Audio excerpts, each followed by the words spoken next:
everyone, my name is Jake, and welcome to the 15th episode of Good Timin. As always on this podcast, we're going to be talking all about one of our favorite bands, the Beach Boys. And today we're going to be doing our second Best of the Beach Boys draft, where we as a group attempt to select the best songs from a specific period in the band's history and make our own kind of fantasy compilation album. So for this album, we're going to be calling it the Green Album. Our last album, we called the Yellow Album. We're kind of going with the Beatles' Red and Blue album theme for our titles. So on our first album draft episode, we chose 24 tracks that we felt best represented the band's output from 1962 to 1965. And today, we're going to be choosing another 24 tracks from the band's catalog from 1966 to 1969. So I expect that it's going to be pretty challenging for us to put together this album and narrow it down to just 24 tracks. Of course, the band recorded a ton of strong material during this period. Of course, you have Pet Sounds, which that album alone, it's difficult enough to pick favorites from. But then on top of that, we're also going to be picking songs from Smiley Smile, from Wild Honey, Friends, and 2020. So I think it's going to be pretty challenging for us to narrow down our track list, but I'm looking forward to hearing everyone's thoughts and opinions on the many great songs that the band recorded during the late 60s. So before we begin, there are a couple of things that I do want to briefly address. So first off, we did decide that we would leave out the Smile Sessions tracks from our compilation. And the main reason for that is because most of those tracks were not officially released until decades later. And we wanted to be as authentic as possible with our compilation and stick to material that the band actually put out between 1966 and 1969. With that said, though, of course, songs like Good Vibrations and Cabin Essence, those songs, of course, are still eligible because they did appear on the band's studio albums during that period. And then secondly, in case you missed our first album draft episode and don't really know how we select which songs make our album. So the process is we do a vote. We each individually will share a song and make our case for why it should make the album. And then for the song to make it, at least 3 of the 4 of us have to agree that the song should be added, or otherwise it gets left off the album. So as I mentioned on our first album draft episode, I do have a feeling that there are going to be some songs that a couple of us may have different opinions on. But I think that's kind of what makes this whole concept fun. It's really interesting to hear everybody's thoughts and opinions on the different songs. And I think we're going to have a lot of good discussions tonight. So joining me for today's episode, I have Riley, Matt, and our special guest, Steve. Steve has his own YouTube channel called Beach Boys Basement, where he covers pretty much all things Beach Boys. He does album reviews, band history videos, interviews, and also just a lot of general music content as well. So I've been following Steve's channel for about a year now, and I can't recommend it enough. I feel I always learn something new from his videos, and if you're a big Beach Boys fan, like all of us, I think you'll really enjoy this channel. So, Steve, do you have anything else you just want to quickly add or say about your channel? No, thanks. I appreciate you having me on. I thought that was a very fine introduction. Thanks. Looking forward to this. Cool. All right. So to make our first song nomination and kick things off, do any of you guys want to go first and pick our song that could go on the Green Album? I'll go first. Yeah, I think I picked last time, so I think we could cycle. I'll go first. Okay. So the first song I want to nominate, and I think this is a great way to kick it off, Wouldn't It Be Nice? I think it's a great opening to Pet Sounds. It's a great opening to this whole compilation. It's got like that nice little, like, kind of, for lack of a better word, it's kind of like circusy at the beginning, and then you got like that big bump on the drums, and then, you know, it just kicks off. I think it's a great way to get started. I actually want to share story time. The first time I ever heard this song, and this is me being really weird, it was on a video of someone in New York driving on the George Washington Bridge. True story. First time I ever heard that song. Someone drove on the Henry Hudson, I think it was called Parkway, and then onto the George Washington Bridge, and they played that song over it. And then I think I saw it in that episode of King of the Hill where Bobby falls in love with the like Luann's model thingy. But yeah, I love the song. It's a great song. It's kind of melancholy. It's got a great vibe to it. I think it's a brilliant song, and I think it should be on the compilation. Yeah, I really like the 12-string guitar on it, and I think this is the specific song that has like 3 different bass lines going on at once. Yeah, I love this one. Definitely agree. Yeah, I couldn't agree more. It's one of my favorite Beach Boys songs. It was one of the first songs I ever really got into, honestly, from the band. I remember knowing it. I pretty much can remember knowing it for all the time I've been into music. It's a great album opener, and just a great song. I mean, it's so well produced, really melodic, and it's obvious. It's pretty clear to me why this song is one of the band's most popular songs. It's just great. I love it. Steve, do you have any thoughts on this one? Yeah, you just can't go wrong with it. I mean, absolutely. You know, it's a key track by any standard, and just an absolutely beautiful piece of work. So, yep, that seems like a slam dunk. Yeah. So it seems like I think we're all for that one being on the album, I assume. Yeah. All right. So good. Wouldn't it be nice? The album. That's going on. All right. I'm adding it to the list. All right. All All right. right. Who's going next? I'll go, and I'll throw this one out in the Sloop John B. It's a weird one for Pet Sounds, but it seems like it's an important track for the band. Yeah. I love the sound of it, but it stands apart from really anything else that they did. It's such a key track and such a beautiful track. I would think it would belong. Yeah, for sure. It was a big hit too. And I was like, Al was because he was big in the Kingston Trio. It was in Forrest Gump too. I know pretty prominently. But yeah, I think it's a great song. I really love I love like Dennis's where it's like hoist up the John B. sail. Like I like that part, and then like probably the whole part where it's like the poor cook he caught the fits, threw away all my fits. As a but yeah, I really enjoy the song. I still am not sure if it really belonged on Pet Sounds. No. That's a whole nother debate. I think it's worthy of this compilation though. Yeah, I really like the song. I didn't have it on my list, but I think Steve kind of brings up a good point that even though maybe it might not belong on Pet Sounds, it is a song in the Beach Boys catalog that is still very good. And it's definitely one of the highlights of the era. I mean, personally, like I think it does belong on Pet Sounds in some aspect. I really like that last line, this is the worst trip I've ever been on. I feel like that kind of fits the vibe. The rest of the song, I am not really sure about. But I mean, definitely a highlight track of the album. I mean, whether you think it belongs in there or not, and it definitely belongs, I think, on this compilation. So yeah, I vote yeah. Yeah, and then when you say worst trip, I mean, I think of it like a double entendre. It's like a trip, like a boat trip, and also an acid trip. Yeah, that's what I meant. Like it kind of has that like dual meaning to it. Yeah, definitely. Like you said, Riley, it also didn't make my list of songs, but I do think it definitely should have a place on the album. I'm of the opinion that this song does not really fit on Pet Sounds. I do think it kind of stands out, like you guys mentioned. But in terms of songs from this era, I mean, it's an incredible song in terms of the production. I mean, I've mentioned this before, but you listen to the original version of this song, like the folk version by like the Kingston Trio or any other version from before the Beach Boys version, and then you listen to what Brian did with it, and it's just incredible. It really shows his skills as a producer, as an arranger, and it's just an incredible track. I mean, it's just so well produced, and there's a lot to like about it. So I would say I would vote it onto the album for sure. So I think that's 4 yeses. Okay. Let me Steve's the one who said it. So John B. All right, cool. Next. All right. So I'm going to nominate one of my favorite songs by the band, period. Definitely one of my favorites on Pet Sounds. And that song is Don't Talk, Put Your Head on My Shoulder. I knew it. I think, yeah. I mean, I think this song is just so gorgeous. I mean, I absolutely love the arrangement. I love Brian's vocal on it. It's just so beautiful. Listening to this with like headphones on late at night, it's just so moving. And I love the lyrics. It's like it kind of fits the theme of the album, about kind of feeling insecure. I think you can interpret the lyrics in many different ways. You can view it as if like the guy is saying, don't talk, like this is our last night together. Just put your head on my shoulder. There's a lot of different ways you can interpret the lyrics, but I just think it's a beautiful, beautiful song. One of my favorite songs of all time. And that's my nomination to go on the album. Yeah. I think it's a very pretty song. I didn't have it personally on my list, but I think it is a great song. It's got a great vocal on it. I love the strings in the bridge. That string buildup is really good. I think this was a favorite of Linda Ronstadt, if I'm not mistaken. But yeah, it's pretty strong. It is great song. So yeah, I feel like with Pet Sounds, you can't really go wrong with whatever songs you pick from it. Personally, it wasn't on my list, and I mean, I'm not going to vote for it, but I do love the song. It's definitely one of the most melancholic songs on the album. But I mean, when you see my other nominations, you might understand. But like personally, I mean, I'm not gonna vote for it. I'm probably gonna get outnumbered on this one, but I still love the song though. It's still a very beautiful song. It's still like one of the best songs by the band. Period. It's just personally, I'm not voting for it. Okay.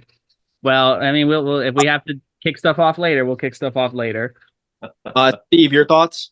Yeah, I mean, it's hard to know what to cut from Pet Sounds. If I had to boil it down to the very key tracks, that one would be the hardest one.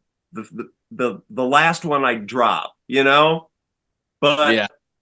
we got 24 tracks, and I'm looking at the rest of 66 to 69. So I'd say, yeah, I think there's a place for that on there. Okay. All right. So I think is that 3 of the 4 of us vote yes on Don't Talk, Put Your Head on My yes Shoulder? for now, but if we have to pick some off later, we'll discuss that later. One other thing I quickly wanted to mention about this song, I love like you have the lyrics about like listen to my heartbeat, and then towards the end of the song you have like that boom boom boom that kind of like recreates like almost the sound of a heartbeat. I really love that, and that's something I didn't always notice listening to the song, but I've read that interpretation before, and I really like that a lot. So, all right, who's next? What's that? So I don't think I'd ever noticed that either till you just mentioned that. Yeah. Riley, are you next? Yeah, I don't think I don't think this is gonna get on there. I'm a big sucker for instrumentals, and the instrumentals on Pet Sounds are some of my favorite instrumentals of all time. I mean, I'm a big Pink Floyd fan, but the two instrumentals on this album beat a lot of the instrumentals done by Pink Floyd for me. And I mean, I kind of have to go with the popular vote on this one. I really want to put Pet Sounds on there, but I know I'm the only fan of that song, so I'm gonna have to go with Let's Go Away for a While. I think it's such a beautiful song. It's so pretty. It absolutely kicks The Nearest Faraway Place's ass. It's just such a beautiful song.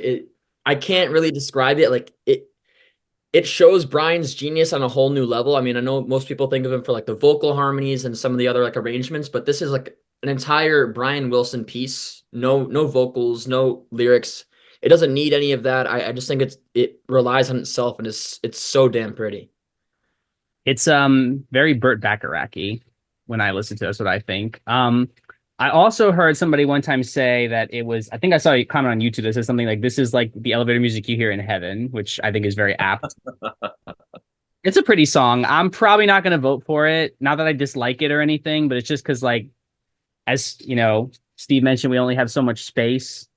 So we have to be mindful. I think there needs to be some representation of instrumentals from the Pet Sounds album. I know it's not for everybody, but I think that, like I said, I feel like this kind of shows a different level of Brian's genius or a different side of it.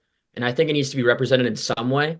And counterpoint, this band is not really known for instrumentals. They're a vocal harmony band. So I think we should highlight that. So my thoughts on this, I'm kind of with you, Matt. I really like the song. I like it's a really pretty instrumental. Definitely one of my favorite instrumentals the band ever did. But looking at my list, I just don't see that there's space for it. There's still a few other songs from Pet Sounds that I feel like we got to get onto this album.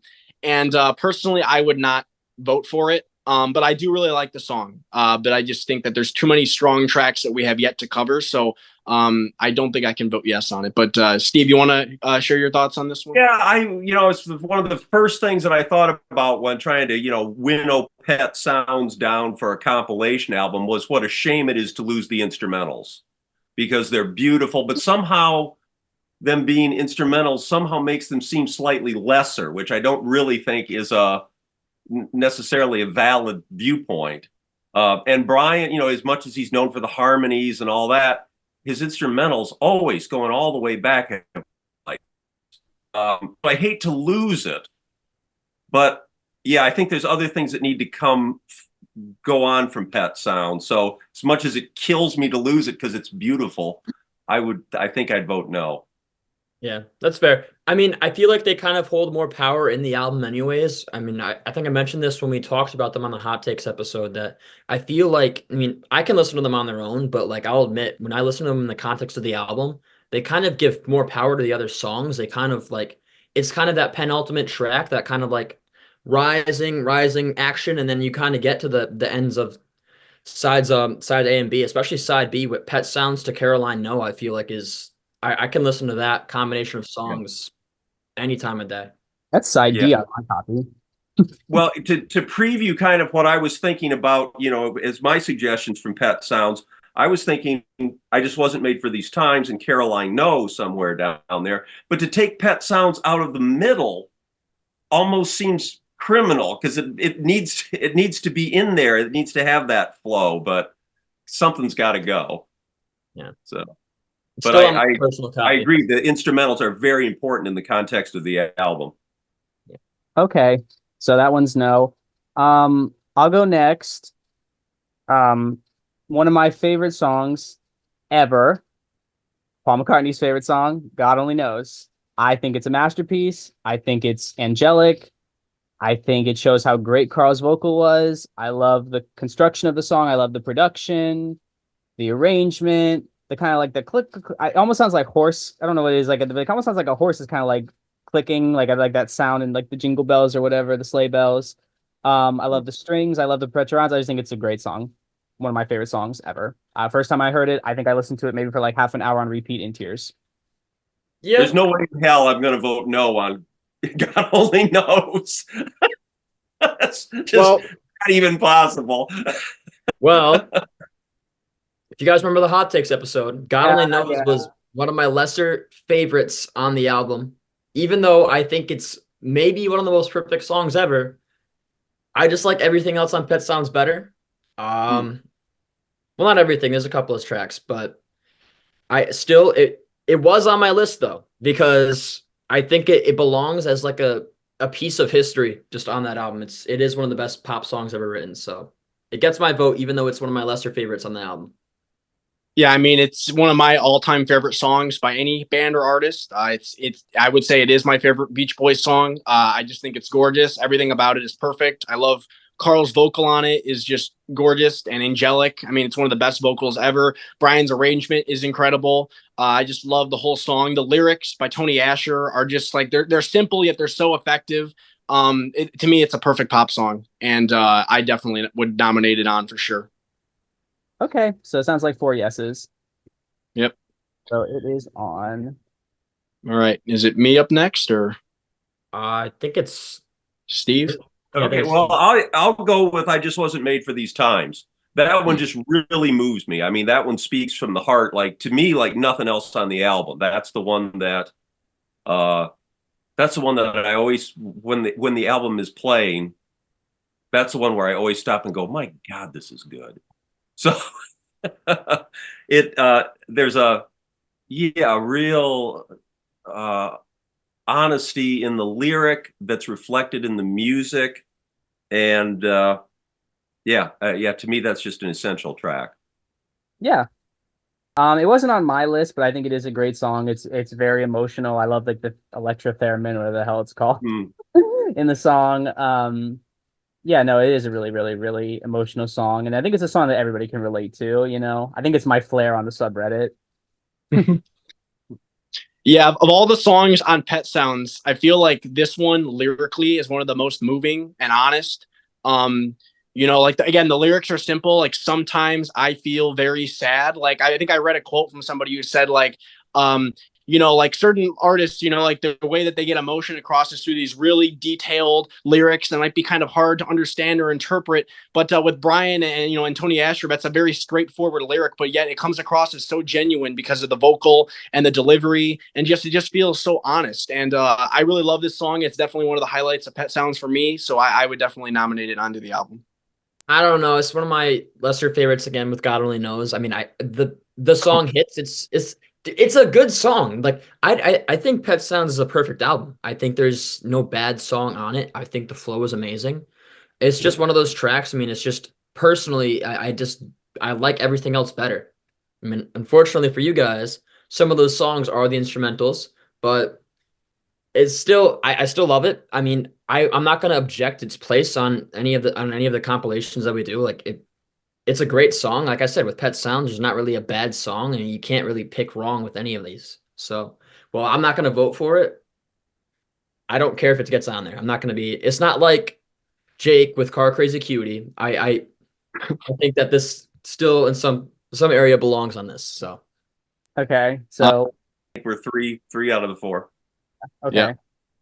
All right, so my next nomination for our Green album, this is my last selection from Pet Sounds, but I think it's an absolutely essential track that has to make this album, and it's Caroline No. I think this is just an absolutely beautiful song. It's definitely in my top 10 Beach Boys songs. Just really moving, really heartfelt, again, vocal, really heartfelt lyrics, and I just absolutely love it. It's a song that I listen to a lot. I just the lyrics are very moving, and I just really enjoy it a lot. I think it's a great album closer to Pet Sounds as well. So Caroline No is my nomination. Yeah, it's in my top 3 Beach Boys songs. I'm going with it. It's yes, it's a very melancholic song. It's a very pretty song. It's very haunting. Mm-hmm. I kind of like that Brian sped it up a little bit to make himself sound younger, because I know that was popular. I think McCartney did the same thing on "She's Going Home," right? Because it originally was slower. She's leaving home. Yeah, that's right. Yep. Did I say she's leaving home? Yeah. What I said before. Absolutely, you can't go wrong with it's a beautiful song. That hollow sound of the milk jug is just find the emotion in that. That the emotion that even something like that can invoke. It's just a beautiful, beautiful, haunting song, and absolutely belongs on a collection. Yep, sounds like 4 yeses. I am. Yeah. Now I think it gets harder. Yes. This is the hard part. I think it's my Well, maybe turn. not immediately. No. Well, I know the other song that I wanted to mention is going to get mentioned for sure, and if it doesn't get mentioned, I'll be shocked. So I'm not that this one isn't going to get mentioned. I want Heroes and Villains. I think I've said this before. I kind of like this and Good Vibrations. I go back and forth with which one I like better. I think it's like depends on the day. And right now I like Heroes and Villains better. And we do have to go with the Smiley Smile version, which kind of sucks because I mean I really dig the Smile version a lot. I need the R prayer and then G and then Heroes and Villains. Although lately I've been just doing G, then Heroes and Villains. I feel like that works. It flows a lot better. But I mean, I know Matt says he likes the Smile version better, and I feel like everybody else does, but I also really like the Smiley Smile version. I mean, I know it's shorter. It doesn't have my favorite part, which is in the canteen. That's my I favorite. really like that part. But I mean, Fantastic Mr. Fox has been one of my favorite movies of all time. So I'm kind of used to the regular Heroes and Villains. It's one of my favorite songs by the band. I really like the Western atmosphere, and then I feel like this is some of the best vocal harmonies they ever did. I feel like this is the more like these are Van Dyke lyrics. I feel like you don't really have to understand as much as like columnated runes domino. Like I feel like these are pretty straightforward. I don't know. This is one of my favorite songs by the band. I'm going with Heroes and Villains. I love it. Yeah, I have it on my list too because I think it's like it's a good piece. I do agree that I like the Smile version better, but this is still a pretty nice version. It's got a lot going on. Like thematically, it has like that Western vibe, like you said.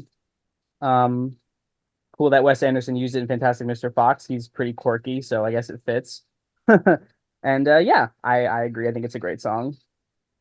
Yeah, I mean, for me, I also agree with you, Matt, that the middle section, that's one of my favorite parts, like from the Smile version, the dance margarita, don't you know, like that, it definitely lacks that and it misses that on the Smiley Smile version. But I do think from that album, like representing that album, that is one of the strongest tracks.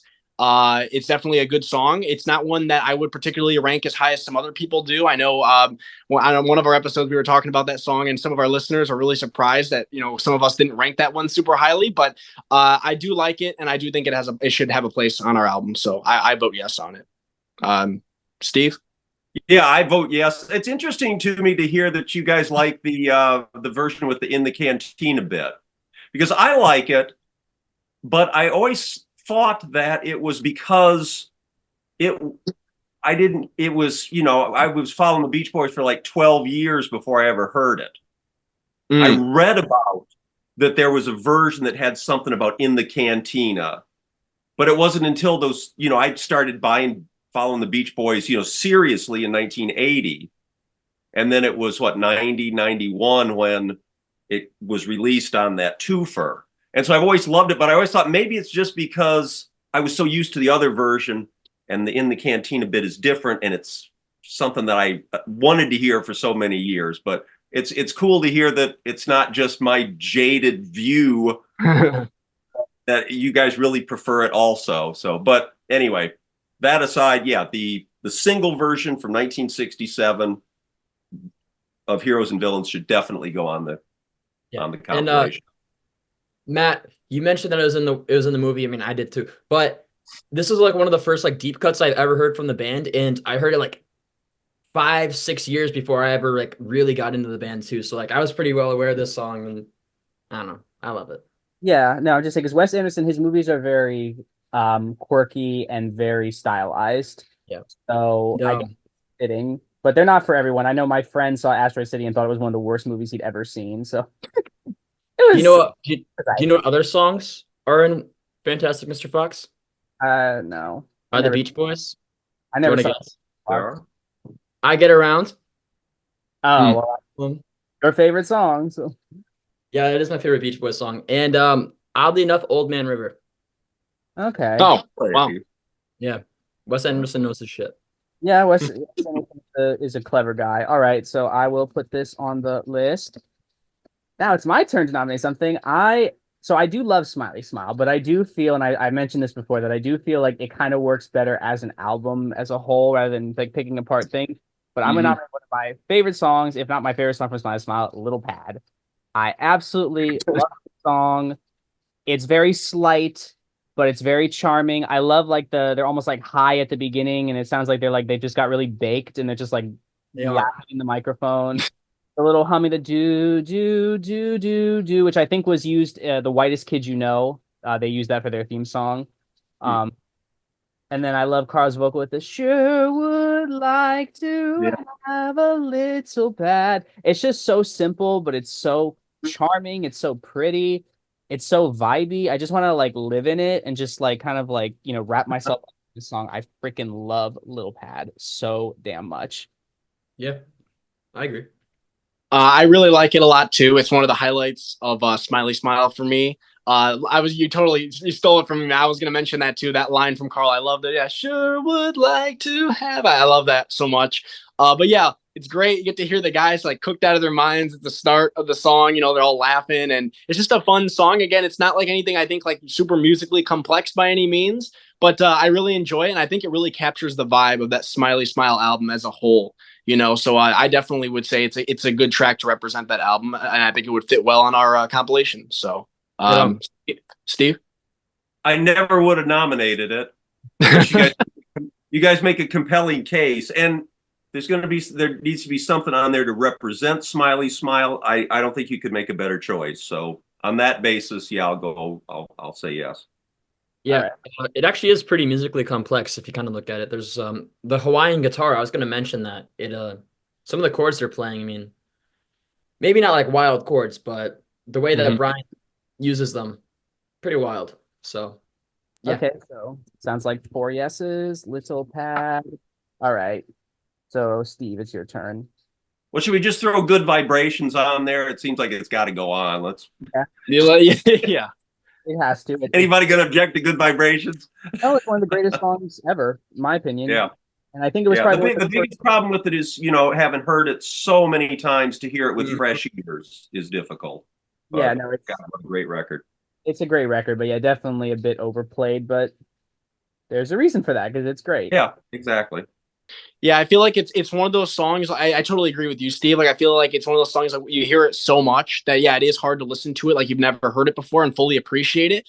But it's not a song I regularly put on. But like whenever I do hear it, like whenever I'm in public, like I've heard it at work before, and it comes on like on the intercom and I hear it, I'm always just like listening real closely, and it just blows me away. It's such an amazing arrangement. I love the cellos at the end, like the dun dun dun dun dun dun. It's such an awesome arrangement, and it's clear, it's obvious why this song was such a huge hit, and I love it. So I don't think there's any doubt it can go on our album. It has to make it. Yeah, and I love Dennis's little organ bit too. Yeah. I like that too. I think it has some of Mike's best lyrics, honestly. I don't know where, but she sends me there. That's a great line. And I mean, you can give him shit all you want, but the excitations part is really catchy. And I close my eyes. She's somehow closer now. Again, they're kind of simple, but they fucking hit. They're great lyrics. The imagery is really good. Like I love the colorful clothes she wears and the way the sunlight plays upon her hair. It's like you can close your eyes and almost see what's being described. Yeah, definitely some of Mike's best stuff. Very like Summer of Lovey, Summer of Love. Yeah, and very early in that, this was still late '66 that this thing came out. So it was very early in that sort of movement. So they were cutting edge. Yeah, it's a love thing, baby. Not that piece of crap. Okay, so 4 yes. All right, Jake, what do you nominate? All right, so I'm moving on to Wild Honey for my next selection, and I'm gonna pick the title track. Okay. I know that I know you guys have said before that you prefer. I think Riley, it was you that said you prefer the live version of this 100%. I can see that argument. I do think that it has a lot more energy, that version, for sure. And I would say Blondie does a good job on vocals, but I do really like the studio version as well. I think it's a great intro to the album. It really kind of introduces you to the band doing this more soulful style that is prevalent throughout the album. I really love Carl's vocal on it. I think he delivers a great vocal, really soulful, and it shows that the guy had a really versatile voice. He could sing a lot of different styles and really make it work. And I think this is a great intro to the album. I love the part towards the end, and sweeter, sweeter, sweeter. That's like one of my favorite parts of the song. So I really like it, and that's my nomination. Yeah, no, I think it's a great song. I love like that opening where it's like the woo, woo. I don't know what that instrument is, but like yeah. It almost like kind of feels like it's hard to describe it. I really love the intro. And yeah, it's a great song. Great way to kick off the album. Very like soulful, like a soulful rocker almost, which they didn't really do too many of those, but this album is their Blue Eyed Soul record. So it's kind of like their Young Americans, I guess, if you will. But yeah, I think it's a great album. It's a great album, it's a great song too. So yes, I agree. Thumbs up. I think it was it's like a stylus thing. I forgot the name of that instrument, but it's like I think it was a stylus thing that does the Not a stylophone or whatever the hell it's called, right? Yeah, I think it's like something like that. It's either that or electric theremin, but that was my guess. That goes whack. But yeah, I like this song. I much prefer the live version. I really like Blondie's vocal, and I really like Blondie's guitar solo too. But I mean the studio track is no slouch either. It's one of the best on that album. So it gets my vote. Yeah, it's an electric theremin. I just confirmed. Cool. It was one of those two wah things. I mean, yeah, the style I would know this too, but the style of guitars and basses, I don't really know shit. So, Steve. Oh yeah, Wild Honey, no doubt. I mean, it's like you say, one of the strongest tracks on the album. Definitely needs to be there. I also love one other thing I wanted to mention. I also love how like Carl is just like shouting like parts of the song. Like at the end, he's like, "Suck it to me, Wild Honey." I love that. Love that part too. So it's just a great vocal, honestly. Great vocal, great song. So yep. Okay. And on it goes. And the beat goes on. All right. Oh my God. So I mean I love Wild Honey. It's in my top 10 albums, but I kind of want to go back to Smiley Smile and at least try to put in With Me Tonight. Oh yeah, that was on my list. That was one of the first. I liked it before Little Pad. It was one of the first tracks that really like got me into Smiley Smile. I think this came out of a Smile Sessions thing that just never like made the album, but it made this one. I really like it. I like the acapella vocals to it. It's really cool, and it's With Me. I really like that vocal. I forgot who has lead on that song, but Carl. But I really like that track. I know it's really simple and there's not really too much really going on with it, but it's a nice. It really like slows down the pace, and I really enjoy that song. So yeah, I really like that song too. It's very doo-woppy. It's very simple, but what the thing is like I think there's beauty in its simplicity. You know, this group could just throw something together like that without much thought, and it ends up being like really, really pretty. So yes, I agree. A thumbs up for me. It was on my list. So I really like the vocal, and it is a song I do come back to on the album. Like it's not a skip for me, but looking at my list, I don't think I have room for it on mine. So I don't think I'm going to say yes on this one. I do really like the vocal, like you guys mentioned, like it's really pretty, a great vocal from Carl. I don't know, this song, I like it, but like it kind of like you said, like I guess you can appreciate the simplicity of it. I almost kind of feel like maybe it's missing something else. Like I don't know, I just feel like it's kind of it's simple, and I guess you can appreciate that, but it's not, I wouldn't say it's a favorite of mine. So I'm not going to vote yes on it, but let's hear what Steve has to say. It comes down to Steve. Yeah, I'm not that big a fan of Smiley Smile. I know I love, I mean, on a personal level, I like it, because I love the Beach Boys. But yeah, to me, they're so talented that anything they do is going to have some charm to it. But it does seem simple and a little bit kind of thrown together, like so much of the stuff on Smiley Smile. So though I have a personal affection for it, I thumbs down on that one, I think. Okay. Sorry. That's fair enough. And Jake, you mentioned that it kind of needs something. I think I talked about this a lot. The Smiley Smile mix that I found that's on YouTube, where it like combines a lot of the Smile tracks and Smiley Smile stuff. They have this song playing underneath Roll Plymouth Rock, which is it's actually like a really damn good mix. I'll send it to you guys later if you want to hear it. It works really well. So okay. Interesting. So my turn. I'm gonna nominate probably my favorite song on Wild Honey, "Let the Wind Blow." I really love the lyrics. I love the melody. My favorite part of the song is probably the "Let the bees make honey, let the poor find money, for the sorrows, sunshine tomorrow." I think that's one of the best set of lyrics that Mike Love has ever written. And in fact, that actually became the titular whatever Sunshine Tomorrow compilation. So I think that's saying something. I think it's a great song. And one of my favorites on Smiley Smile. I love how it builds up too, because it kind of starts off like let the wind blow, let the grass grow, and then it kind of builds up to "Don't take her out of my life." But yeah, I love that song. My favorite on Wild Honey. I'm right there on "Let the Wind Blow." It's definitely one of the highlights of the album. This album I feel I like a lot better. And that's one of the to me that'd be one of the top 4 tracks. So yeah. Yeah, I really love "Let the Wind Blow." It's in my top 3 from that album, I would say. It's just a really great song. Like you mentioned, Matt, that part, "Let the bees make honey, let the fools find," that's my favorite part of the song as well. I also love the little vocal after that section ends, like the "Don't take her out of my life, don't take her." I love that little part too. It's just a great song. And it's kind of a change of pace for the album, because you have a lot of like upbeat, like R&B style songs, like you obviously have "Darlin'" and "Aren't You Glad," a lot of more like poppy or upbeat songs. But then you had this kind of like almost haunting sounding song that's a lot slower, and the lyrics are a bit kind of sad, depressing. But I really like it a lot. Definitely a highlight of the album, and I definitely would vote it on. Okay, so are you a thumbs up, Riley? Or yeah. Okay, so that's 4 yeses. It is on "Let the Wind Blow."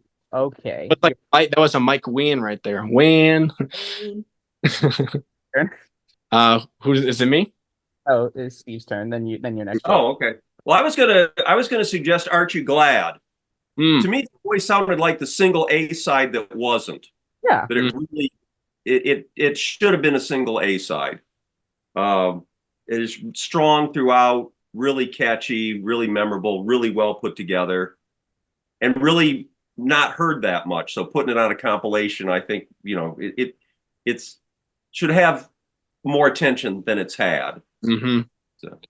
Yeah, I couldn't agree more. I love "Aren't You Glad." I think it's a great song. Mike delivers a really great vocal on this one. I really love Mike's vocal. Like the "Today is a lot of fun and precious one." Like he just sounds really good on it. And I just really like the song. I agree with you. I think it definitely had single potential. I don't know how well it would have done. Obviously the Beach Boys at that time were kind of waning a little bit in popularity. I think "Darlin'" should have been a way bigger hit than it was. But I think it's a great song. So I would vote yes on it. Oh yeah, this is one of my favorites from the album. Next to "Darlin'," it's my favorite off the album. But I love this. Steve took my next vote. So I agree. I love that song too. So it is on. All right, Jake.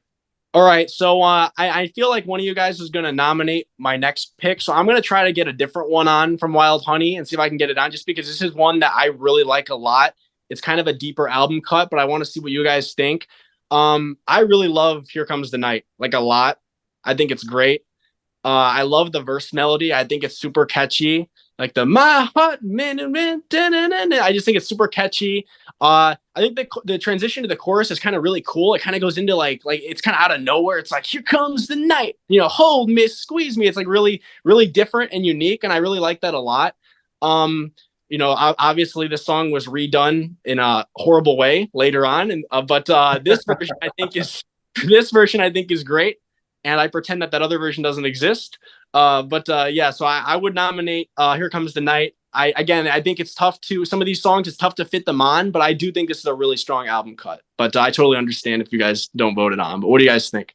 I like the song, but I kind of like, we already have 12 on here, and there's only so much room, and we still have 2 more albums to go through, plus like assorted singles. So I'm voting no, just more, not that I dislike the song, but more just out of concerns for space, because I do like the song, but it's not one of my absolute favorites on Wild Honey. So I would have to be a no. No, that's fair. I'll give it a yes. I love Here Comes the Night. It's one of my favorite tracks off the album. I don't know, Jake, how would you feel if I said the disco version was growing on me? I would say you need to get your ears checked, but it's not. But I don't know. County Fair's been growing on me, so I mean, County Fair has a great melody, all right, and I kind of like Mike's vocal on it. Yeah. Hooray. No, it's not, especially when you listen to it over and over again, then it really starts to grow on you. But koala bear, loser. But all right, Steve, what's your thoughts? But yeah, I mean, Here Comes the Night's awesome. I love it. It was another one of the like Wild Honey was one of the first albums that like I really really liked by the band. That it was in my top 3 like when I was initially into the band. It's kind of lowered a bit, but it's consistently one of my favorite albums. Here Comes the Night was one of my favorite tracks when I first listened to it, and it still is. So I guess my vote. All right, Steve, it comes down to you. What do you think? I know you love this. I was thinking that, well, there's probably not room for it, but if we got 12 tracks left, maybe there is room for it. I love the sort of rough-hewn feel of it, off the cuff, but it works. Mm-hmm. It's track number 5, my 5th favorite album track from Wild Honey. I think we got room for it, so I'm going to say yes. All right. But if we run out of room, that'll be the first one I'll go. Just dodge the sweep. At the end, we'll go over our track list and we'll cut any songs that we need to if we go over. But I'm glad that got on. So, aren't you glad, Riley? Oh come on, Riley! Jesus Christ, darling, like okay, gotta be on. It was in my top 10. I think it kind of like got lowered a little bit, but it's one of my favorite songs of all time. It's on the list. Okay. Yep, I agree. Okay, so for my nominee, I'm gonna jump ahead to Friends. And I think the first one I'm gonna nominate from Friends, probably one of my favorites, is Be Here in the Morning. I really like the melody. I love the harmonies. I love the line, no call, stay home on the weekend, unplug the phone, no calls from Korthoff, Parks, or Grillo. I really like songs in general, not just from the Beach Boys, that kind of reference like kind of like insider stuff. Like you kind of have to be a fan to know what they're referencing. Kind of like on the Battle of John and Yoko, where like there's like they talk about like certain people that like if you know like the Beatles lore and stuff. And I really like that they added that in there. Like it's be here in the morning, be here and make my heart roar. However it goes. I love that song. I think it's a really pretty song. I love it. It's on my list too. I think it's a great song. I think it's one of the highlights of the Friends album. It's a really interesting. We mentioned this on the Al episode, but I think this is an Al vocal, and it's very interesting vocal. Like it's kind of hard to even tell who it is. 'Cause it's like very high pitched. It's like stay here on the weekend. Like it's very odd, but I like it a lot.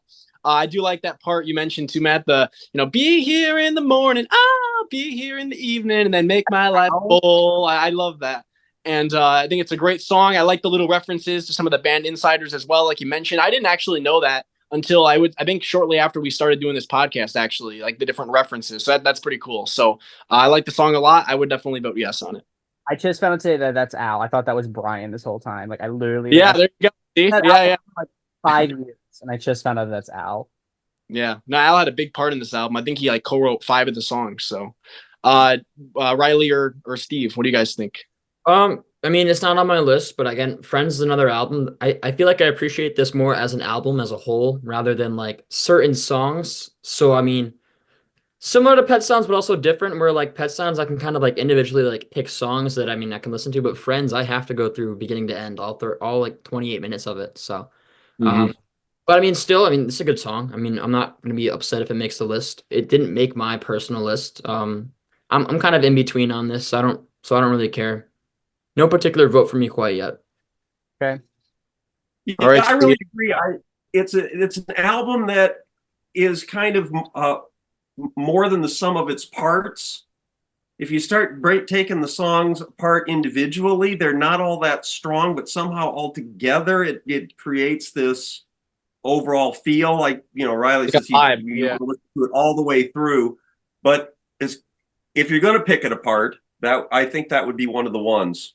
So yeah, there's got to, that would, I'm yes on that one. That's 3. All right, it's 3.5 for Riley's just middle vote. We only need 3. We only need 3, so it's. I actually feel the same way about Sgt. Pepper's, actually, where it's like a lot of the songs do not work by themselves, but keep them in the context of Sgt. Pepper's and they work good.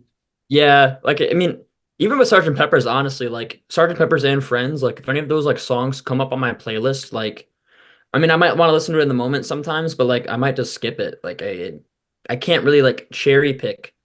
Depends on the song on Pepper. Except for, there's one song on Friends that I can really cherry pick, but I'm sure it'll be mentioned, so. I'm sure it will be, too. All right. Steve, your turn to nominate something. I guess I'd go with Busy Doing Nothing. Yeah. I love that song. To me, it sounds like a hot day in LA. There's just I don't the what is it, oboes or whatever on it. It just sounds like a really hot, kind of humid LA afternoon. And I love those kind of lyrics. Nobody writes lyrics like that. Yeah. So when I do put in mixes, mm-hmm. yeah, with that sort of bossa nova feel to it. Yeah. So and that is the one track off Friends that I often pull out and put in a mix. So I love that one. Yeah, I love that song too. Especially I love the bossa nova. My dad's from Brazil, so that's really cool that that got on there. Like Brian was inspired by something that came from there, which is really cool. And I agree with what you said about the lyrics. It's like one of Brian's like songs that he kind of writes about like mundane things, but makes really interesting, kind of like Solar System or Johnny Carson or like a lot of stuff that's on Love You. It's very like mundane topics, but you kind of make something exciting out of it. So yeah, I was on my list. Big thumbs up from me. Yeah, I absolutely love it. It's my favorite song in the album. I think it's great. Love the lyrics. Love the way Brian sings them. Like take all the time you need. It's a lovely night. I love how he's giving directions to his house too. I think that's so much fun. I just love that. And I will say like with like the bossa nova, like I wouldn't say that's necessarily like a genre of music that like I particularly would say like I love, but like it really works on this song. I just think it's great. Yeah, I have nothing more to say about it. I just think it's a great song. And I agree with you, Steve. I think this song works great outside of the album as well. Of all the songs on the album, this is definitely the one I listen to the most outside of the context of the album. Like I will just listen to it. I'll throw it in a giant playlist of mine and I can totally enjoy it outside of the album. So I love it. I vote yes. Yeah, I'll give it a yes. I mean, it's not on my list, but I really like the dun, dun, dun, dun, dun, like that little like I think it's like a keyboard. That part I really dig that part. I mean, so yeah, I'll give it a vote. Okay, now you get to nominate something, Riley. What? I said you get to nominate something. Oh no, I'm sorry, it's Jake next. Yeah, come on, man. Sorry, it's the usually we go like counterclockwise, so it's easier. Yeah, bounce on. Yeah, we had to change it up, man. Change it up. All right. So I'm going to nominate. I have a couple more songs from Friends, but I'm going to nominate Little Bird. I think this is a great track. This is probably my second or third favorite song in the album. It's a Dennis. I know Dennis played a big part in this song. I know Brian also helped out. I think Brian helped with the bridge section, which is my favorite part of the song. The "Where's My Pretty Bird?" I absolutely love that. But this is a great song. I love it. Love the lyrics. Very like chill and kind of again, but it builds an intensity, especially when you get to that bridge section. I love the cellos at the end of this song, like the dan dan dan dan dan dan. And I think it's a great song, great arrangement, and I really like it. So that's my vote. That's my favorite song off the album. So that's the one I wanted to talk about really bad. I really Sorry. That's my vote. Yeah, I love it. I love it. This was the first Dennis song I really liked by the band, so holds a special place. So I really enjoy it too. It's a really special piece of work, and Stephen Callan did a great job with the lyrics. Steve, you vote yes on this one, or?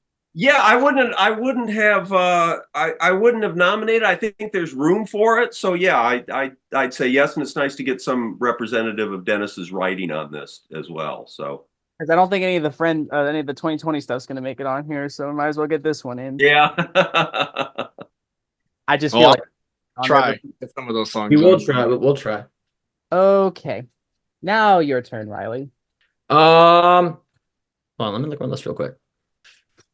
I want to say Meant for You, but that's kind of like 30 seconds, so I don't know like if it would really be worth my whole vote to put in a 30-second song. So I'm gonna skip ahead to 2020 and hold on. I get a lot of the Dennis songs confused from this era. I don't know why. Be With Me. Okay. Man. I like it. I do really like the song. I like the vibe of it. Like I really like the production on it, like the arrangement. I think it sounds really cool. I like the strings on it quite a bit actually. I think it sounds really cool, but oh man, I don't know. It's like really close for me. Like I feel like this one, if we were picking 30 songs, it would make it for sure. Oh gosh. Why don't you guys give your thoughts on this one? I'll give my I vote. already know Matt's vote, so What do you mean you know my vote? Well, I didn't have it on literally my. just said you're not gonna put any of the Dennis songs from 2020 on this No, comp. no, no, no, no. I like the song a lot. I just didn't know because in the past we've done these discussions where like nobody seems to like All I Want to Do or whatever it's called, and nobody seems to like the Manson song either. So I just didn't think that like there'd be any nominations from it. I love this song. I think it's very haunting, and I love that it's like you got your real cool looking clothes on. It kind of like builds up into that like it's a very like a sweeping kind of like I like the song a lot. I didn't have it on my list, but yeah, I'll give it thumbs up. Heck yeah. That's what I just meant because like nobody likes All I Want to Do. We've complained about that one a bajillion times, and nobody likes the Manson song either. It sounds like. No, I love this one. The verses, I love the verses, and usually Me like too. song. Yeah. But what usually clicks with me first is the chorus, but for this one it was the verses. I really like the vibe to it. It's like I don't want to say jazzy, but it's kind of loungy almost, Yeah, and I love it. and I like that. A new child is born. Yeah. The mother is still waiting. Yeah, I like that. I also like. I think I mentioned the string part. Where oh god, what's the lyric? It shouldn't make any difference to you, and then that string part. Duh, I love that. Steve, what do you think of this one? I'll give my vote after you. Yeah, no, it's funny because that's a song that I probably didn't reckon for 10 or 15 years that I just, it's all right, it's all right. But, Cabinescence, because there were no Smile sessions or anything. Those were the things that I keyed into. But over the years, that's changed. So yeah, I would vote yes. It's a great piece of work. Okay. All right, so I'll vote yes as well. Then yeah. Yeah, I think this is one where like if you listen to just the arrangement, like you can listen to just the backing track on like the 2020 sessions version, you can just listen to what that sounds like. I think that really carries the song. And I do think it's a solid song, but I think it's really the arrangement that makes it great. So Yeah. Okay. So I'm gonna nominate one of my favorite songs from 2020. I Can Hear Music. I thought it was Do It Again. No, I Can Hear Music. I think it's a really awesome song. I love the arrangement of it. I think Carl produced this one. He did a great job producing it. I love the bridge where it kind of goes a cappella. It's like, I hear the music, hold me tight. Yeah. He's got a very soulful vocal on it. I mean, it's Carl Wilson doing a Ronette song, What More Not to Love. So I vote for my nomination as I Can Hear Music. Yep. Yeah. I don't think there's any question. Nice to have a Carl showcase, if we're trying to get a rounded picture of the group too. It gives Carl a little showcase on the album. So, and it's a great track. Mm-hmm. I would say it's one of his best vocals ever. I just think it's an incredible vocal, and I think again I like a lot of the Ronette stuff, but I think this blows their version out of the water of that song, and I think a lot of that is Carl. I just think he absolutely kills the vocal. I love that little middle section too. That I hear the music all the time. I love that too, and just great production. And this is a song that I don't think Brian had much of a role in. I think it's mostly like kind of a Beach Boys, Carl Wilson production, and I think it sounds phenomenal. So, great effort. So I love it. Yeah, I think I mentioned that I feel like Wild Honey's kind of where Carl like takes the leadership role a lot more, but I feel like this song in particular kind of like gives us a preview for what's going to happen in the 70s with a lot of Carl's vocals. I feel like this, like I know Darlin's a very powerful vocal from him, but for some reason this is kind of the one where it's like, yeah, this is 70s Carl coming in 1 year early. I kind of feel like. Yeah, that makes sense. Yeah, it also sort of prefigures his leadership role in the band, with it being more of a Carl production. And so, yeah, it very much prefigures where he's going in the 70s. So that's a good point. All right. So, Steve, you just nominate something. How about Time to Get Alone? Oh, Yes. yes. Yes. Yes. That was on my list. One of my favorites. Especially the part where like in the valley, so deep and wide, like it gets all that reverb just kicks in when that line comes in. And it kind of like it's another one that's very atmospheric, like the pine scented air smells so good in the snow in my toboggan will go. Like it's just Yeah. I live in Florida, so we don't have that here, but like I can just imagine it. You know? It was 84 degrees outside today, so yeah, we don't have that kind of weather here. Yeah, I mean, this song and I Can Hear Music are my two favorites on 2020. I think it's an excellent song. I think it's one of the most underrated songs in their whole catalog, honestly. Like, if you're not a Beach Boys fan, like you're not a pretty big Beach Boys fan, you don't know this song. And that's really a shame because I think it's amazing. I love the part you mentioned, Matt. That's my favorite part of the song. I also love the part that follows that. Aren't you glad we finally got away? Hey, there's such a good vocal from Carl.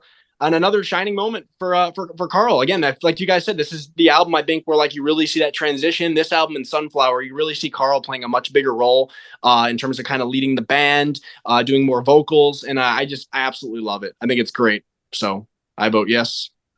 Absolutely. Okay. That bass line. Not the bass line. The keyboard and the bass. Love that. It's waltzy too. It's like Brian doing a waltz, which is cool. Yeah. Oh, Jake, you get to nominate something. All right. I'm not sure how many tracks we have left on our album in terms of space. 3. Oh, cool. Okay. All right. So I'll try to get this one on because I know someone's gonna mention one of the highlights from this album. So I'm not gonna mention it, but I'm gonna try to get I Went to Sleep on. I really like this song. I know Justin's not here today, but I think he really loves the song as well. I think it has a very like Friends vibe. It feels like it would have fit really well on that album. It has a really chill and laid back vibe. I love the lyrics. You know, it's pretty much it's like a song about kind of just like daydreaming and falling asleep, and I think it works great. I think it's a cool little arrangement. Again, it's like not super like overproduced or anything. It just sounds really good. I really love the song. So I went to sleep. Brian's version of I'm only sleeping, I guess. Right. Well, I do love to sleep. So I would have not I didn't have this on my list, but considering that we have 4 spots left, I do think we have space for it, and I do really like the song. It's like a very laid back song, but again, it's another one that I think it's kind of shines in its simplicity. So I'm gonna no. Riley. I was shaking his head. 2020 is such a mixed bag for me. And no. Okay, that's fine. Just boring. I don't know. Boring? Oh my. Okay. It's that's not fine. Winds of Change boring. Everyone knows I hate that song. I listened to it yesterday. I'm like, it can't be that bad. And it actually got worse on a re-listen. Like every other song I've listened to, even even stuff from Summer in Paradise, like that has grown on me. I was like, you know what? If I can like Island Fever and Still Surfing, maybe I can like Winds of Change. And then I listened to it. I'm like, this shit sucks. And you know what's even funnier? I was reading my ESQ that came in the mail, and then Ed Tuela said, or however you say his name, no disrespect. He said, yeah, you know what? Ron and I, the best song we ever did, and keep in mind, these are the guys that wrote a lot of the Celebration material, which I really like. He said, yeah, the best song we ever wrote was Winds of Change. I'm like, oh my God, this is... I hate smoking crack because that song sucks. That song is like, it's one of the most boring songs I've ever heard. It's not even derivative. It's just boring. Like if it's derivative, I might actually like it, but oh my God. Anyways, I Went to Sleep. Worse than that? No. Okay. It's not worse than Winds of Change. I'll give you this. It is leagues better than Winds of Change, but Winds of Change is like, I like Summer of Love better than Winds of Change. So you like Summer of Love better than Take a Load Off Your Feet? That's a tough question. How about Winds of Change versus Take a Load Off Your Feet? Oh, Take a Load Off Your Feet any day. Screw Winds of Change. That is the worst. Words cannot describe how much I dislike Winds of Change.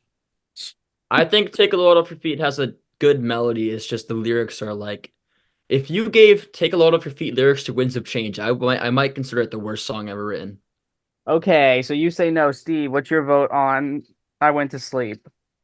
Oh, I like it. I particularly like the little when the sprinkler comes on and there's that little Yeah. tambourine, like the sprinkler starting up. I mean, it's got some really cool uh, things like that. I've always sort of considered it kind of a lesser Busy Doing Nothing.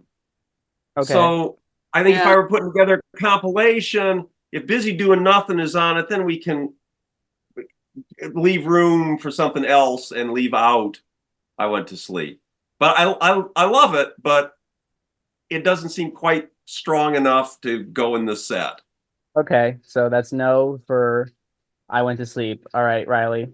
What are you nominating? Breakaway. I know I Yes. might be moving ahead, but I don't have any more songs from 2020. So I mean, actually, I have one other one, but I mean, yeah. But Breakaway was it was pretty close to being one of my most streamed songs last year. It was one of those songs that I, for some reason, I just like never really found until much later on, and then I heard it. I'm like, this shit's. I love it. It's so catchy. I feel like on 2020, the like these signature vocal harmonies weren't really there, or they weren't as prominent. And I think on this particular single, I mean, they're in full force, and I love it. Um, I know this is a Murray and Brian collaboration. You can definitely hear some of Murray's influence on it. Um, it's weird because it has like a lot of that like sunshine pop like production, but the chord progression is oddly like I don't want to say jazzy but it kind of has that like you can tell it's kind of like a Murray kind of chord progression. I don't know if Murray came up with it, but I think you guys know what I mean. It's a really good track. Definitely one I'm really glad that I found. And I consistently listen to it. I don't think I've gotten bored of it. So I Should love have it. been should have been a bigger hit is what I say. I Oh, love it. I think it's a great song. And I know we talked about it before, but I can definitely hear a Monkees influence in it. I know they say like it was kind of influenced by the Monkees. I could hear them singing it too, but I love the song. Great song. Big thumbs up for me. yeah. I mean, in terms of like, their singles that like didn't do anything. This is one of the most disappointing for me that it did not do better because I mean, this is an excellent song. I absolutely love it. Um, I think it's great. I think it's really melodic and really memorable. I listen to it a lot. I can definitely hear the Monkees vibe as well in this. And I think it's kind of a fitting song, like the title, like Breakaway, because the band at that time, it was like towards the end of their time with Capitol and they were moving on to a new label, moving to Warner Reprise. And I think it kind of like suits the band well for that time. I think it kind of shows like they're moving on. So I like the song a lot. I would probably put it in my top 20. If I was to make top 20, top 30 Beach Boys songs, I think it would probably make it. I like it that much. So I would vote yes. Yeah. It's kind of strange that it didn't do so well, but at the same time, you got to remember what a lot of people were listening to. Yeah. Right. Like Led Zeppelin was like getting huge, and like Yeah. all that hard rock was really starting to like seep into the radio. Dream and Um, all that. Yeah. Well, and I just think it's still kind of confusing though to me just because it's like you look at a song like I Can Hear Music, which was a single as well from around that time. And I mean, I Can Hear Music, I think was top 20 in the US. I know it was bigger overseas, but I think it did pretty well in the US as well. And of course, Do It Again did pretty well, especially overseas. So I'm surprised the song didn't do more. Do we know, Matt, how this song did overseas, like in the UK or? This Breakaway, I can look it up right now. Yeah. It was number 6 in the UK, Okay, that's pretty good. That's pretty Ireland, good. top 10 in Netherlands, top 20 in New Zealand. Okay. Well, I'm glad Cotton, it's all right over there. Cotton Fields was huge in Australia. It was number 1 for Oh like yeah. when I was little. that's a good one too. But yeah, and then Steve, what's your vote on Breakaway? Yeah, absolutely. I mean, it kind of represents, I think, Brian sort of returned into big production a little bit. And I think the failure of it probably hurt a lot. Yeah. Yeah. That, I'm putting my heart and soul into this one and didn't really make a ripple. But it's a great song and it should have been a big hit. And it definitely belongs on a compilation. Okay, so I'm gonna nominate one more from 2020, Essence. Technically, I know it was originally from Smile, but it's showed up on 2020. I really like the lyrics on this song. They're kind of esoteric, but I like the light, the lamp, and fire Yeah. mellow, and then like the who ran the iron horse, who ran the horse. Of course, the infamous over and over the crow cries uncover the corn, the thing that caused a million debates. But yeah, I like how it's like the different parts that kind of mesh up together. You know, it has like those distinct like parts. I really enjoy the song, and I think it deserves to be on the compilation. It didn't make my list, but I do think because of how unique the song is, the fact that it's from like the Smile sessions, it is really unique. I do like how it has two different parts. I've said before, like I don't know how well the two parts kind of work together, but it's definitely grown on me, and I do really like the verses a lot. Like you said, the light the lamp and fire mellow. It has a very like laid back, chill sound that I really like. I love Carl's vocal on that. And yeah, like you have this really driving, loud, like who ran the iron horse? Like it really, like if you listen with headphones, it's really powerful, and I think it's a really unique song. I do think it has a place on a compilation. I think a lot of people haven't heard this song if you're not a big Beach Boys fan, so I think it would be a good way to introduce somebody to maybe one of the not as popular Smile tracks. So I would say yes on Cabin Essence. Yeah, I mentioned before, like this is one of my least favorite like pocket, or my least favorite of the pocket symphonies that Brian did, but I mean I do enjoy a good amount of the song, and I do enjoy it to some degree. I definitely like the who ran the iron horse part. I think that's really cool. Really freaky at first, but then it's really cool. Kind of like my Surf's Up story. If you guys remember that. But I like it. I think it definitely deserves a spot on the compilation. I do think that, I mean, especially if this compilation was like coming out in like 73 with the quote unquote Yellow album, like the Smile stuff would have been probably a big selling point. So especially hearing like all the Smile tracks put together on one compilation, I feel like that would have gotten a lot of people. So I definitely think it deserves to be on this thing. Yeah, before there were any Smile sessions released, it was a lot more important, Cabin Essence, because it was a chance to hear something from Smile and get an idea what it was. I know when I initially listened to it, the transition from into the Who Ran the Iron Horse part was so jarring. I mean, I know it was meant to be, but just it was like getting punched in the face. And it took me a while to get with that. But it's an important track. It's a track I enjoy in its various sections. And so, yeah, I think it belongs there. Yeah, Steve, that was kind of my thing with it too. Why it took a long time to grow on me, because you look at some of Brian's other like songs you consider like pocket symphonies, and I feel like they transition better from part to part. Where like this one, it stops and then just boom, like here's a completely different thing that has nothing to do with the first part you just heard. It's a completely different style and sound and way more energy. So yeah, it definitely took a long time to grow on me. But that's kind of what I found with a lot of the Smile tracks. It's like initially I didn't care for a lot of them, and then they just kind of slowly grown on me over time. Like you really learn to appreciate them, appreciate all the production and the effort Brian put into them. There's a lot to kind of take in with these songs, and that's why I would argue it does have a place on the album, even though I wouldn't say it's like a top tier Beach Boy song for me. But yeah. Okay, so sounds like thumbs up. Up. All right. Cabin Essence. Okay, so we have two more spots. Wow. All right, who's next? You. No. Oh. No, sorry, Steve. Anybody for Friends? The title track. Yeah. Yeah, the title track of Friends. Yeah. It's a little extra space. I think, and I mentioned this to Jake earlier, actually, I think we can kind of cheat. If for you is like 35 seconds, we could probably like tag that on just as like part of the same track. Yeah, that was really nice. Like, I feel like because Meant for You is kind of like an intro. Like Dark Side of the Moon, you have Speak to Me, and then that goes into Breathe. And a lot of times on like, especially like live, like the live material, that's like those are tacked on as one track. So I think we could do Meant for You / Friends. Yeah. Yeah, because I agree. It's so short that you could just band it together on the record. They certainly work nicely together. Yeah. Okay. And then Jake, you want to try and nominate something for the final spot? Yeah. All right. Well, it's time to nominate Matt's favorite song, and it's Do It Again from 2020. This is a song I will say, like, in terms of their hits, I wouldn't say it's like one of my absolute favorites for sure by any means, but I do think I can see why it was a hit. I think it's a solid song. they were kind of going, I think one of you guys said it was like their first kind of like attempt at like maybe trying to, ride the nostalgia of kind of their past success with the songs about like the beach and cars, surfing, and kind of like do more of a throwback type sound. And I think it does work well in this song. Really cool drum sound at the beginning. I know Justin, I think, has gone into some of the like how they created that sound, but I really like that a lot. I do think it lacks a little bit of energy for sure. I think like hearing this song live, it definitely rocks a lot more. Like I think like it's on like the Carnegie box set on the live show, and I think it sounds better there. But it is a solid song. I can see why it was a hit, and I feel like considering how well that song did chart wise, I feel like we should include it just because a lot of people would recognize that one. So I would vote yes on I don't like it. I'm voting no, but I know I'm gonna get outvoted, so it's fine.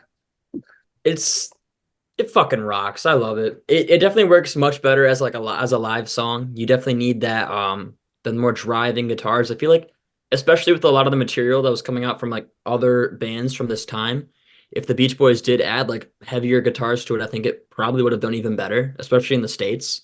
But it gets my vote. I love it. And for the drum track alone, it gets my vote.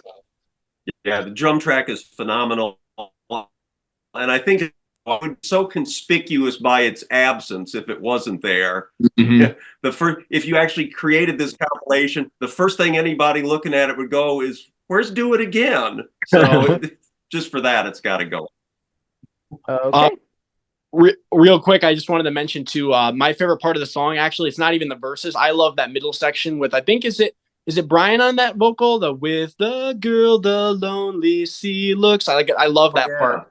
Yeah, that's my part of the song. Yeah, that's good. That's definitely like, yeah, that's a good part of the song. That's probably that's probably the only part of the song I kind of like, and then I like the. This has never done much for me, but it's fine. I kind of agree with when you're saying like you can't really not have it because it was a hit. Yeah. So yeah, that makes 24. So if you want, we can just go through it and kind of rearrange it, and then we'll say what the order is. I was gonna say, I think maybe we could cheat and maybe add Our Prayer before Heroes and Villains. That goes before Heroes and Villains? Evanescence?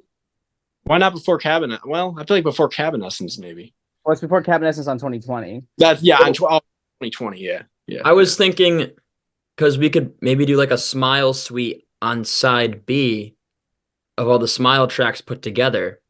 And then, because I feel like, especially if that was going to be like the kind of selling point, if you put all the Smile tracks together on one side, that's basically a mini Smile in 1973, and that would absolutely drive sales of it. I guess we could do that. Like Our Prayer, Heroes and Villains, Good Vibrations, or Cabinescence. Yeah, that would be good actually. That'd be like a good like sequence of songs, I feel like. Okay, so I know it's like 6 songs aside, so just I have it on my Our Prayer, Good Vibrations, Heroes and Villains, Cabinescence. That's only like 4 tracks. No, I know. I'm trying to organize this. Okay, so we agree that Wouldn't It Be Nice is good to open, correct? I agree. Okay, what do you want next? Something from Pet Sounds, obviously. So we have Sloop Jump, Don't Talk, God Only Knows, I Just Wasn't Made for These Times. Caroline, I think should be last for the Yes. Yeah. That's for the end of I think it might be kind of nice to move Sloop John B out of that sequence and put it at the end, because it doesn't really fit anyway. I mean, it's a single that they tacked onto the album because it was a hit single. That you could go do all the Pet Sound stuff and then Sloop John B. Just a thought. So how many songs from Pet Sounds made our list? 6. So it's a whole song, basically. Yeah, so then I feel like it's tougher then. I feel like it's kind of tougher. I almost feel like to kind of get people into the album, because, like Pet Sounds, isn't necessarily like people kind of know like the popular songs from Pet Sounds, but casual fans maybe don't know some of the deeper cuts. I feel like it would be good to start it out with the 1-2 punch of Wouldn't It Be Nice, Sloop John B, before getting into some of like the slower, more like pretty ballads, like Don't Talk and Caroline Knows. I feel like that'll be a good 1-2 punch to open the album, but that's just my opinion. Well, that also makes sense. Like a true Capitol executive of the 60s. I think you have a good point there. It also makes sense if you look at the physics of vinyl, where you want the punchier songs to be more towards the beginning, because as you get closer to the inner edge, there's less surface area, so you want stuff that's less dynamic, which are usually ballads. Hence why most albums usually had ballads at the end. And could we add an instrumental as a bonus track somewhere? Why do we keep at? What do you want?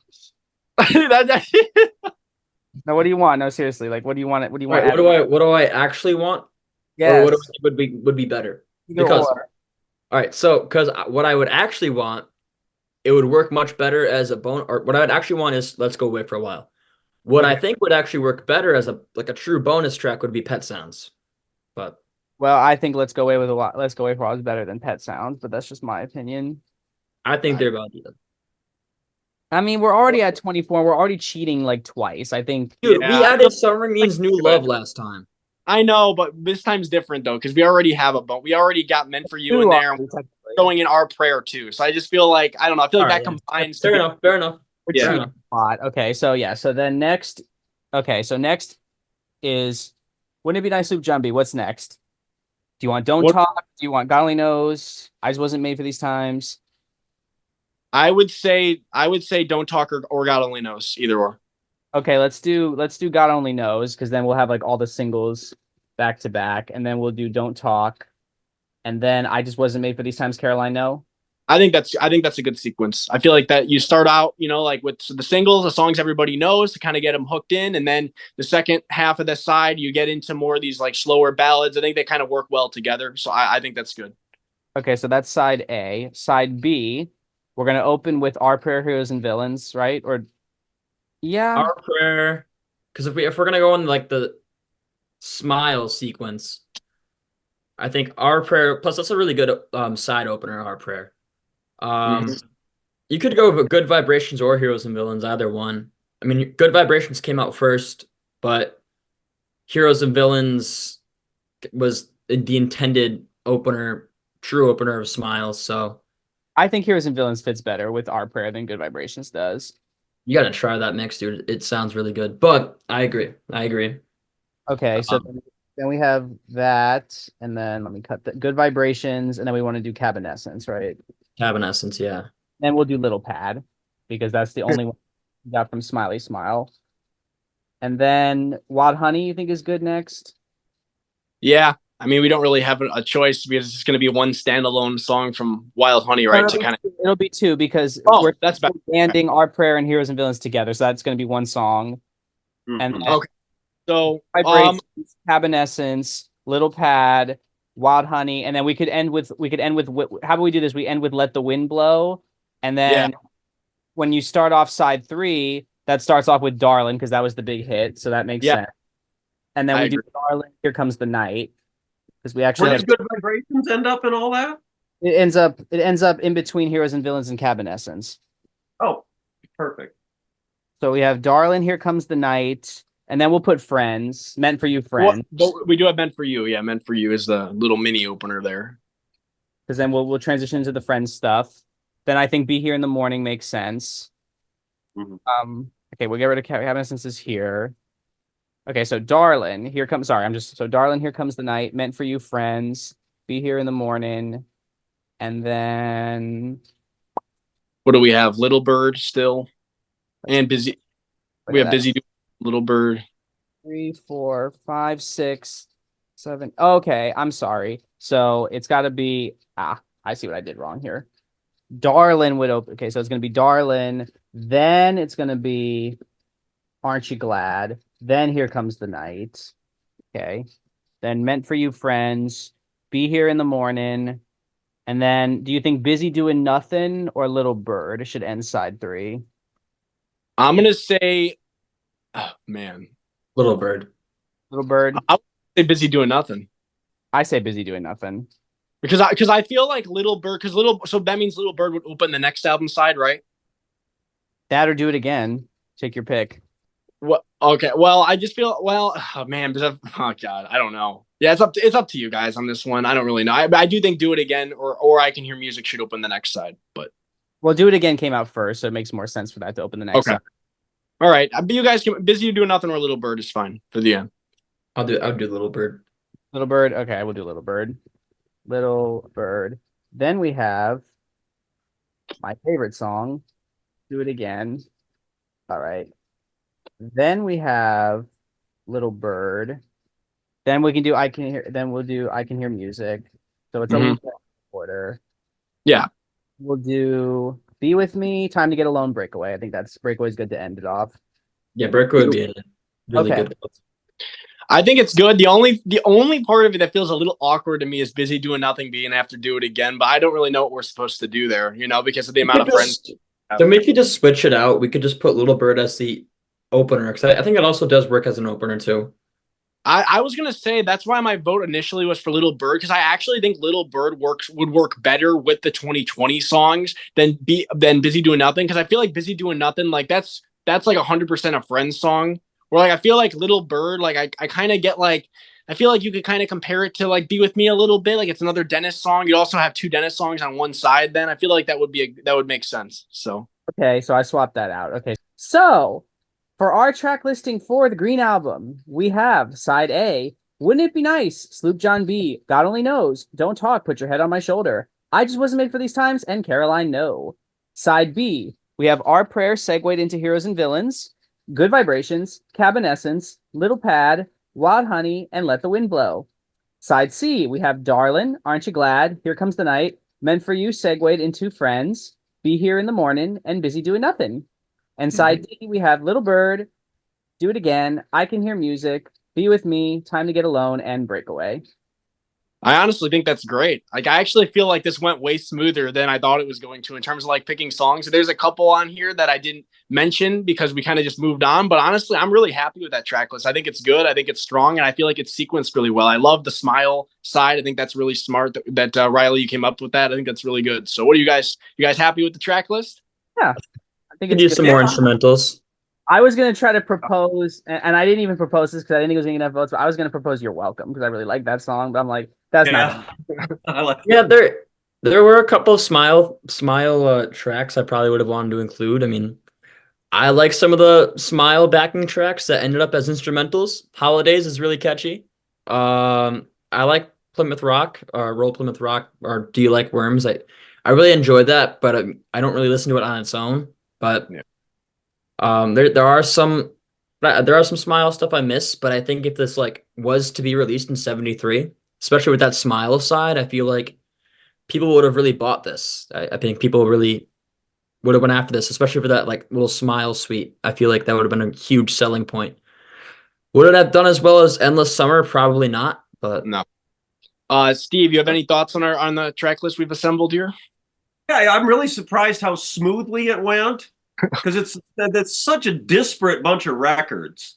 I mean, each one is just so different from the one that preceded it and the one that followed it. I'm really surprised, and it actually sounds like that would make a pretty good double album. Really, it's and it went together much more smoothly than I ever would have thought. Really interesting.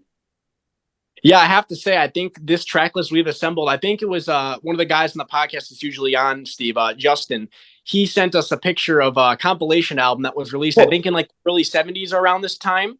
And the track list for it was like tracks from this period, a lot of the tracks we selected, but it was a really weird like sequence. It opened, I think, with like Pet Sounds, like the title track on side one, which is like a really odd opener. And it's just, I'm sure you probably have this album, Steve. You have such a big collection, but it's a really weird sequencing. I feel like ours is actually sequenced very smart. I feel like, opening some of these sides with like the songs that the public knows, I think it's like a smart thing to do. So yeah, I'm happy with how it turned out. And I feel like, it went a lot smoother than I thought it was going to. Real quick, did you guys, I know we all kind of wrote our own list. Were there any songs that you guys wrote down that like basically like let's say we had a little bit more room on our album that like you would have wanted to include any additional songs? I have a couple. Let's go away for a while. Waiting for the Day. I had that too. I'm waiting for the day. Yep. Welcome. Here Today. Those were the three. Okay. Go ahead. You have any more, Riley? Yeah, I mean the two instrumentals from Pet Sounds definitely like I love those. But Here Today was also it was a song that was on my list. I really like that one. That one's actually been growing on me even more lately. Me too. I really like that breakdown in that song. They're the dun dun dun dun, and it goes into today, and I love that part. I'm waiting for the day. Here Today. I said With Me Tonight already. That one too. That was on my list. Country Air, another one of my favorites from Wild Honey. I like that one. Yeah. And Passing By is my second favorite song from Friends. Oh yeah. Yeah. Wow. Okay. Told you, man, those instrumentals. I mean, I know there's the but Yeah. Yeah. sucker for those stuff. Wish we had room for Passing By now that you've mentioned it. And Let's Go Away for a little while. And I'd have also made the case for Celebrate the News if we had a little more room. But I love Celebrate the News, but I don't think the other two would have voted for it. I don't think Justin wouldn't have either. I don't think. I think we all just kind of think it's like whatever. Like it's fine, but like it's definitely a B-side. It's a B-side. That's what Justin said. It's a B-side. It sounds like a B-side. Oh, You're Welcome, but I still like it. But You're Welcome wasn't released, so It was the B-side of Heroes and Villains. Oh yeah, that's right. No, he's right. He's right. Yep. You are right, technically.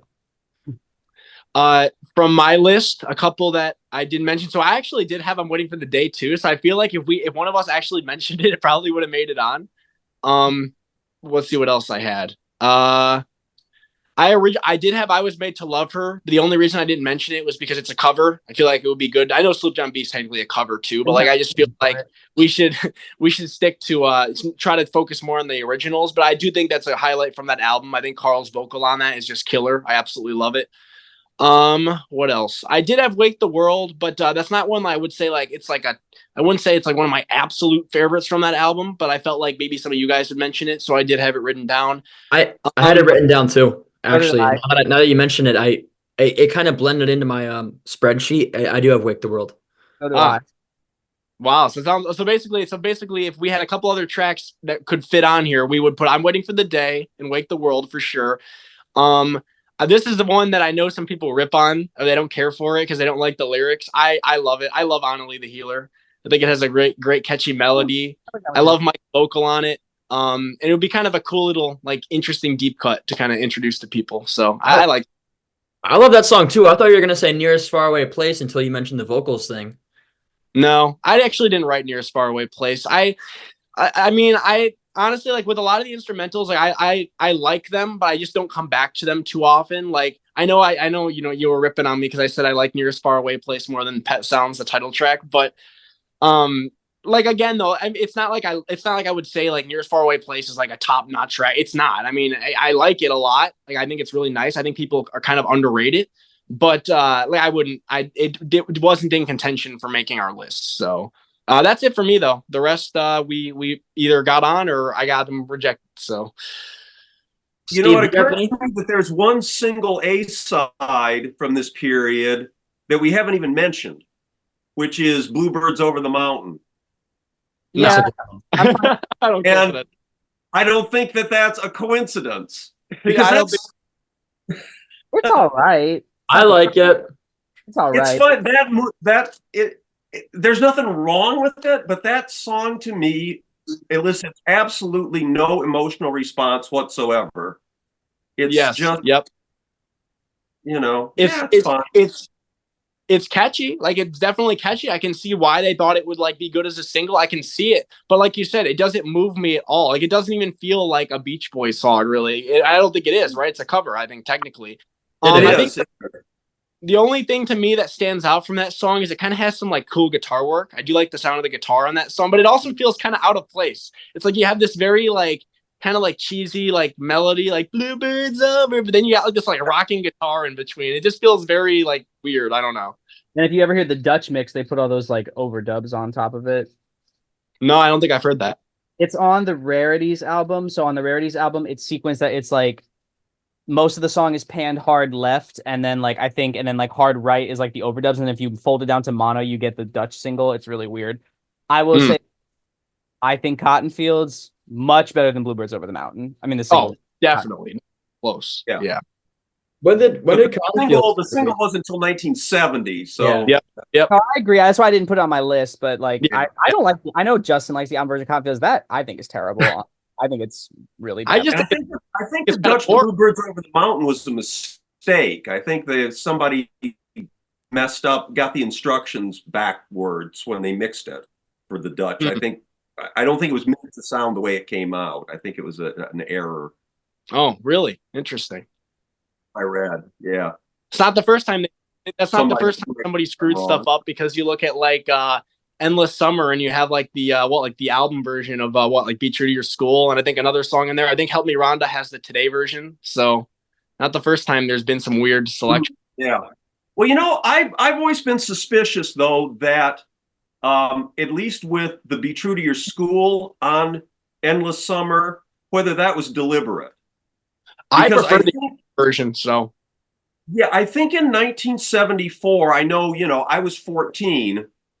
If those Honey's vocals had come on, I would have been like, oh my God, I can't be caught listening to, this is hippie days, I can't be caught listening to this. I got to put on Cheech and Chong or, Deep Purple or something. So I've always, now the Help Me Rhonda one, I that may have been a mistake, but I've always been suspicious that maybe they thought, well, this will go down better with modern audiences. Yeah. Than the single version. No, I don't care for the single version because I don't like the Honey's vocals on it. Like, nothing against them, but like I just do not like their vocal. I find it very annoying, and I find it very I just don't like how it opens with that. Like the yeah. Oh, I don't know. Yeah. It's very well, and Mike's vocal on the album version is a little tougher. You know? Yeah. I mean, he sounds like a valedictorian on the single version, and he sounds like he might be getting ready to rumble on the, on the album version. But anyway, yeah, I've always wondered if that was a deliberate decision to put the album version of that on Endless Summer. Mm-hmm. Probably, I think you're right.